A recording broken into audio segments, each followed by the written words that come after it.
إيش المرأة اللي ربت سيدنا إسماعيل؟ قال يا أبتي افعل ما تؤمر. أمه مربيته إنه رؤيا الأنبياء حق، وأبوك إذا شاف رؤيا ما حق. ستجدني إن شاء الله من الصابرين. هون الله عز وجل قال فلما أسلم وتله للجبين وناديناه أي يا إبراهيم قد صدقت الرؤيا. هنا أمسك السكين إبراهيم وحاول أن يذبح ولدها، ما ذبحت. فحص السكين على الشجرة بتقطع، حط على رقبة ولده ما بتقطع. حط على الصخرة علمت في الصخرة، حط على رقبة ولده وصارت زي الورقة.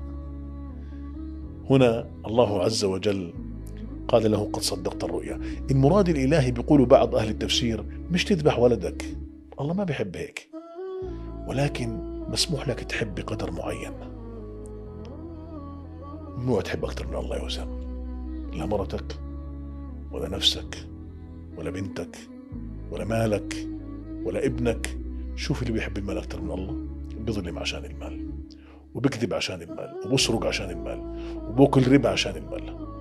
شوف اللي بيحب زوجته أكثر من الله بكسر أوامر الله عشان ما يكسر خاطر مرته. شوف اللي بيحب بنته أكثر من الله بعطيها الحرية التي هي حقا عبودية وليست حرية، تعبد المجتمع. هاي البنت المسكينة اللي بتقوم الصبح بتقعد قبل المحاضرة ساعتين تسوي في شعرها وفي شكلها وفي جسمها عشان مين؟ بتنكر عن محجبة إنه هيك بتعملي في حالك وتحجبتي أنها عبدة لله، ولا تنكر على نفسها أنها عبدة للمجتمع. بتلبس عن موضة، يعني هي بتلبس زي ما بدهم الناس، بتمشر زي ما بدهم الناس. إحنا بنعبد واحد وأنت بتعبدي 10 مليون.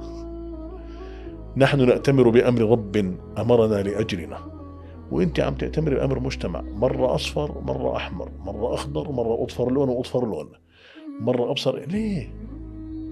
فقدت أمتنا البوصلة.